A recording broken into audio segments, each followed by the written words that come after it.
I'm Vic Ross. I'm the Director of Laser and Cosmetic Dermatology at Scripps Clinic. It's a large multi-specialty clinic in San Diego. There's nothing better than being a dermatologist. Being a dermatologist is a privilege.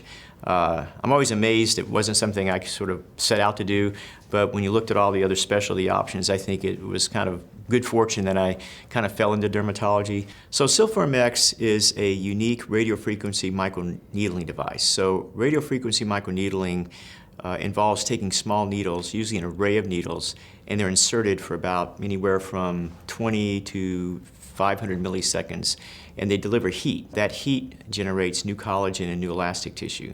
So Silform X, I think, separates itself from the crowd based on Dr. Na's research, who actually created the device many years ago, in the sense that it's more tolerable than most of the other like-minded devices and still provides really nice results in a very predictable way as far as skin tightening. You know, what we have here is a typical lady who's coming in for some looseness and crepiness of the eyelids. This is fairly typical for women after age 35 or 40, and this is a typical presentation. You have this redundancy of the eyelid skin. We call this hooding, when the eyelid sort of becomes a little bit ptotic or drooping, and they have the skin changes. And no matter how much Botox or other types of injectables you do, it's not going to correct the skin quality here.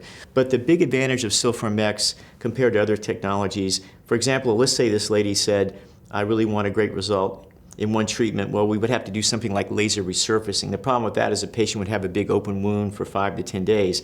The nice thing about Silform X, other than some swelling and some mild redness, that patient is really much good to go.